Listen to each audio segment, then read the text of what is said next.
Hello everyone, I hope you're doing well. Today we are going to be wrapping up the modeling of our character before we take it into Substance Painter.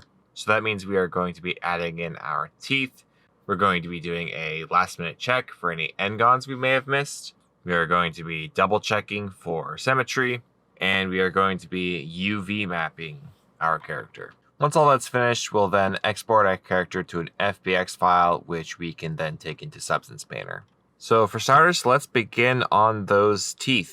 I am not going to bother modeling out an entirely new set of teeth because teeth are kind of a lot of work to get right, and we really don't have the time for that for something we will hardly be seeing anyway. It's a pretty common practice in 3D work to incorporate models that are already made into your work. This includes either models that you've already made before or models that you've downloaded off of the internet and perhaps modified in some way. You'll often hear people refer to this practice as kit bashing. And so today I will be kit bashing my teeth for my character. So I've already bought a model off of the internet and modified it a little bit to suit my needs. For those of you in my class, I will be sharing my modified files with you so that you can implement these teeth into your characters as well. If the teeth I've provided don't quite work for your design, that's fine. Go ahead and either modify those teeth or use those teeth as a reference point for when you model your own teeth. So I'm going to import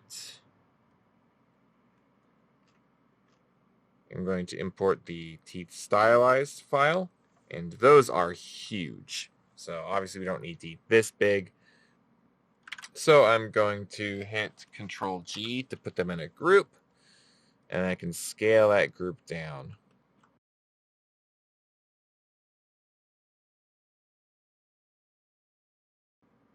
Go ahead and check and make sure that your teeth are right up to the lip. Now there's enough room on the inside of your mouth to accommodate for your teeth. I think I'm going to go ahead and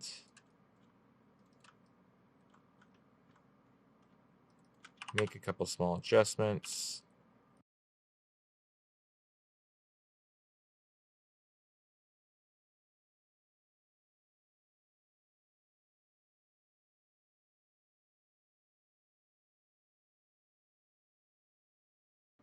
And there we go. The idea is we want the gums to intersect with the floor and roof of our mouth. And we want just enough room in there that it feels like they can reasonably fit in there. Make sure that you don't combine these in any way. We want our top of the teeth and the bottom of the teeth and the tongue to all be separate. And then we don't want to merge any of these with our head either. We want these all to be separate objects for when we go into the rigging process. Because the way we're going to have it set up in Advanced Skeleton, when we're rigging, it will do all the work for us on the teeth and tongue, and we won't have to painstakingly weight paint the individual teeth to move with the jaw. Then, once I am confident in where I've placed my teeth, I'm going to hold middle click and drag these out of the group and delete it. And you may notice that all of our imported objects have this line in front of them, teeth stylized, colon, tongue, or teeth, or whatever. This is something called a namespace. Namespaces are basically like another form of group that objects can fall under. They come into play especially with, like, say, when you start referencing multiple objects into the same scene. We'll get into referencing objects a little bit later when we start rigging. But for now, I don't want to have these teeth in a namespace. I'd like to have no namespaces at the moment. So if you get this, go ahead and go to Windows, General, Editors, Namespace Editor. I'll bring up this little menu. And from here, you can add or remove objects from your namespaces and modify and delete them altogether. And say, for example, if I wanted to add something to my namespace, so I wanted to add my body to the teeth namespace, I could select that, and I could hit add selected.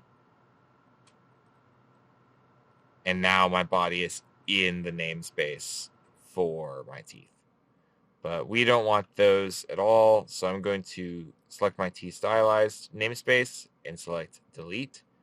And when I do that, I want to merge it with the root. So everything in Maya is already in the namespace root, and we just don't see it. So when I delete this and I merge it with the root, basically it's going to take all of these things that are in the teeth namespace and put it into my root namespace. And now everything is clean with no namespaces. Next up, I'm going to do a search for any n-gons I may have missed while modeling. As a reminder, an n-gon is a polygon with more than 4 sides. And we don't want n-gons because they can cause problems when we are rendering or when we are rigging, as they do not divide neatly in the way that quads do. So to search for n-gons, I'm going to select my whole character and go to face mode. Then I'm going to go to select and then go to use constraints. And what the selection constraints menu does is it basically limits what can and can't be selected based on parameters that I set. So if I set my constraints to all NX and then select n-sided, it will select all of my n-gons and nothing else, which thankfully I don't think will be that many. If I hit my isolate select button, I can then see all of the n-gons I have remaining, and there's just a few floating here and there. Once I've found them, I'm going to go ahead and turn off my constraint, shrink that. I'm just going to go through systematically and find out where these n-gons are and how to fix them. So for example, here, I've got a tiny little cluster of vertices. Didn't realize we're not welded. If I bring back my constraint menu, go back to faces, hit all our next. Now those faces aren't selected anymore. Don't forget when using constraints to turn off your constraint by hitting nothing up here at the top, because sometimes you will be trying to work while your constraints are on and you can't select anything else beyond your n-gons, and it can get a little confusing. So be sure to hit nothing when you're done and you can select all your polygons again. Next up, because I want to just be super sure that everything is symmetrical that I want it to be, I'm just going to go through one last time and delete 1/2 of each of my objects and mirror the remaining half back over. Grab all of those, delete, back to object mode, mirror. Make sure I have a low enough threshold so I don't get any odd merges. 0.5 should be good.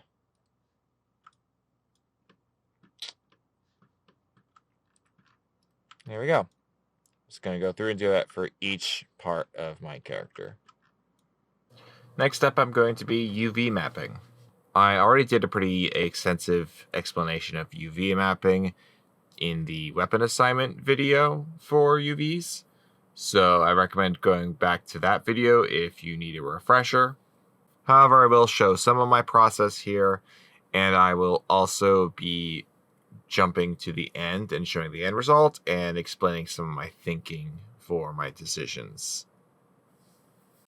For those of you that did not enjoy UV mapping, you'll be happy to know that now that we are moving on to Substance Painter, we will not need to be quite as particular about how we arrange our UV maps, because we don't need to worry as much about these seams. When we are working in Substance Painter, we can paint directly onto the model, and when we're doing that, we can brush right over the seams, giving it a seamless appearance. And of course, because we are painting our models, we do not need to worry about the direction or angle our UVs are in, because we'll be custom painting these textures for our models, and we won't be relying on just whatever we can find on the internet. So For example, here's my shirt. It has really, really crazy UVs. As you can see here, these are just unusable. So with my object selected, I'm just going to go over here to create automatic. And with that, it made some fresh UVs. They are cleaner and should be error-free. However, I'm going to sew these all together so I can define my own seams myself. So to start, I'm going to create a seam right along the side so I can divide my shirt into a front and back half. And then I'm going to cut seams for this collar so it can be its own shape in the UVs. Then I'm going to make a seam right here at the bottom, right where it transitions from the outside to the inside of the shirt. If I had longer sleeves, I would do the same here as well, but because this is only a couple faces deep, I'm not going to worry about that. And then over here, switching to UV shell mode, I'm going to select all of these. And then go to unfold. Optimize if I like.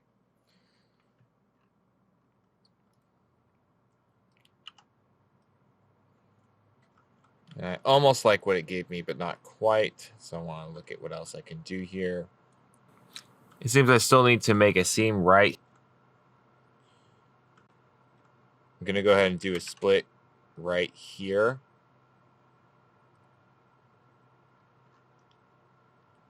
So I can get 2 clean UV shells, one for the front, one for the back. And then there's something odd going on here in the back. Ah! It was not cutting properly here, so I'm going to cut there.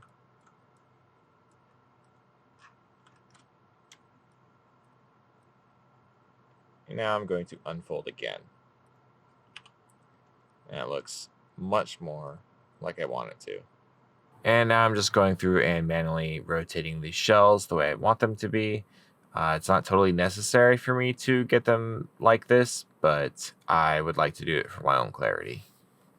Here I discovered that I actually had too high of a merge threshold when I mirrored my shirt, as it merged some vertices that were just a little too close to each other. So here I have to spend just a little bit of time fixing this problem. So whenever you're mirroring, always remember to have a really, really low merge threshold. Then once I have all my UV shells and they're all rotated the way I want them to be, I'm going to set them all to the same textile density. I'm going to hold Shift and click Layout to bring up my layout options. I'm going to select all of these. And I already rotated these around, so I'm going to turn off Rotate Shells. I'm going to give it a shell padding of 5, and I'm going to hit Apply. And just for good measure, I'm going to shrink them down a little bit so they're not so close to the edges of the grid. And there we go. And then I'm just going to repeat the process for the rest of the body. If I want this shirt to be symmetrical on both sides in my painting process, I could, of course, mirror it over again. It's not necessary to have mirrored UVs to work symmetrically in Substance Painter. Similar to Photoshop, there is a toggle to turn on symmetrical painting. And so long as the geometry is symmetrical, you can paint symmetrically without actually having mirrored UVs. However, having mirrored UVs is a good surefire way to make sure that your painting is absolutely symmetrical. For something like the shirt, it's a bit debatable whether or not you'll want mirrored UVs. You might decide you want to have a little bit of asymmetry in the shirt to maybe paint in some dirt or something of the sort on one side or the other. But for something like these boots, you're more likely to want to mirror them, just so you only have to paint one boot and not paint 2 whole separate boots. The hand is particularly tricky to unwrap, so we're going to take this nice and slowly. First, I'm going to cut out my thumb. Go around this way.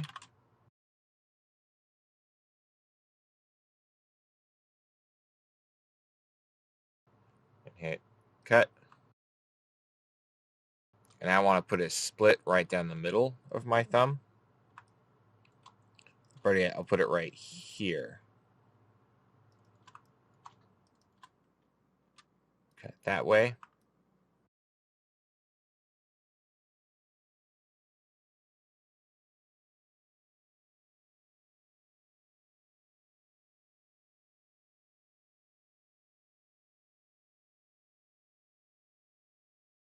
Then for the rest of the hand, I want to split it straight down the middle this way. So I'm going to grab one edge there. And let's see if we can make a clean loop all the way to over here. And it worked out. So I'm going to cut. And now, if I grab these UV shells, we're going to unfold these early.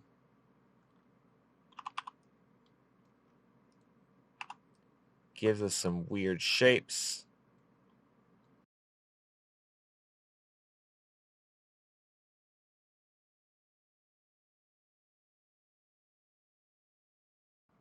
We'll get some very strange shapes. These won't feel like intuitive things to work with, but in Substance Painter, these will be just fine to paint with. The face is another area that we have to be kind of considerate of how we're unwrapping. The goal is to keep as much of the face itself intact and try to make a lot of seams in the less seen areas. So if there's an issue, we're less likely to see it than on the face. And doing it this way will give us the least amount of stretching in the face. I'm going to cut about this far on the neck.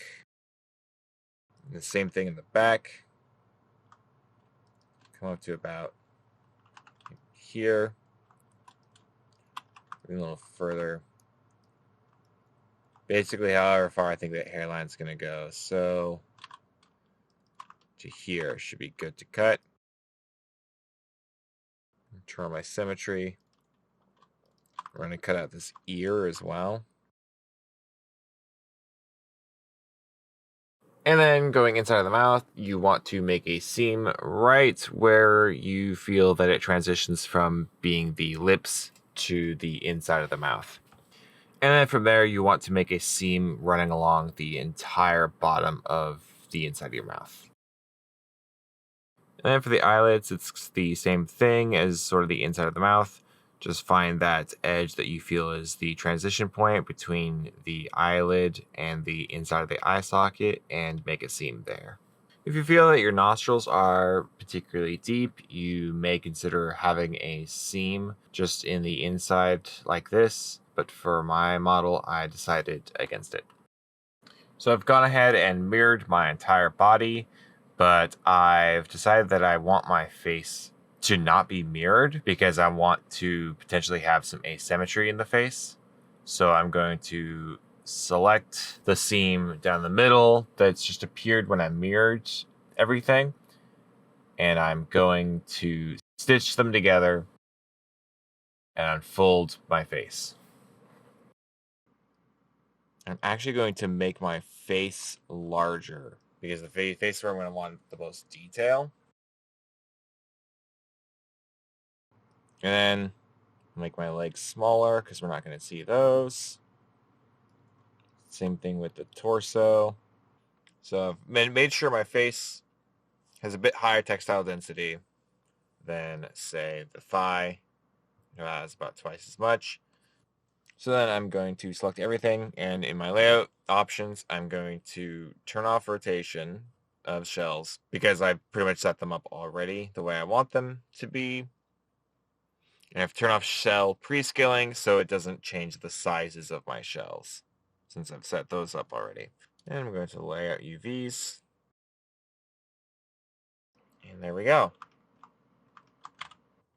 So just to review my UV choices in whole, here is my body. I've chosen to mirror everything except for the face because there are no details that I feel will be different on either side.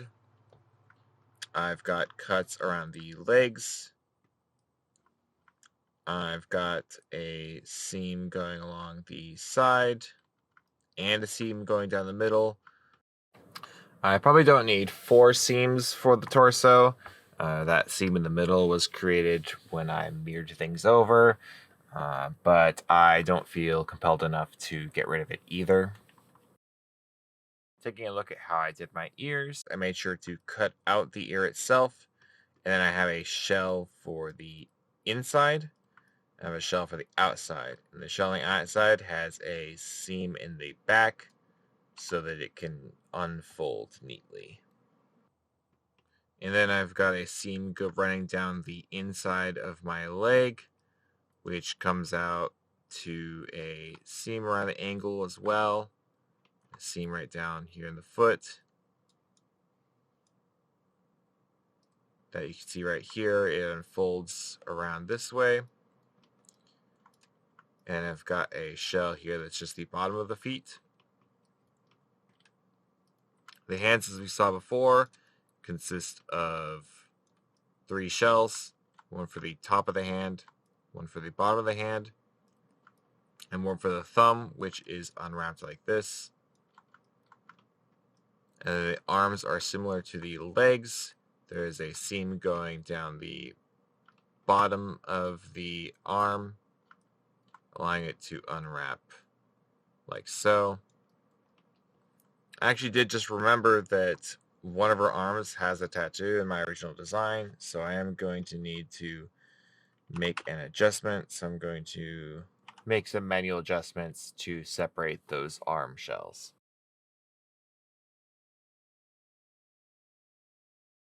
And for good measure, I'm going to flip this UV shell. So now my arms can be asymmetrical in their texture.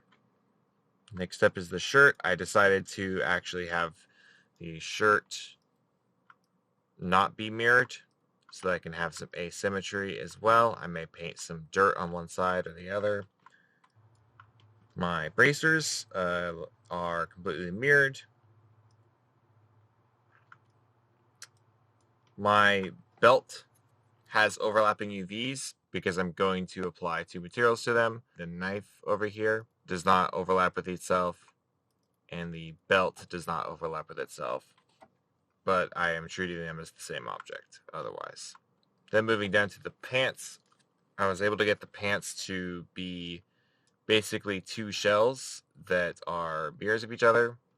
Like the leg, there is simply one seam running down the inside, and it just folds out from there. And then my boots are mirrored as well, and I've got a lot of different shells for them to account for all the different angles this has. Then moving on, here's my eye. Both the eyes are identical. And what I've done here is I have split the eye down the middle into a front and back half. And the half sphere that has my iris, I've made far larger than the other half spheres, because these aren't really going to have any detail, whereas this half sphere is going to have my iris and my pupil. So I want those to have more area for painting. And here's my eyebrow. It's very simple. One shell, mirrored on both sides. And here's my hair. I've gone ahead and divided each chunk of hair into its own UV shell. Your hair may vary. You might have a lot of UV shells or very few UV shells. It really depends because everyone's hair is drastically different. The goal is just to make sure there is not too much stretching going on.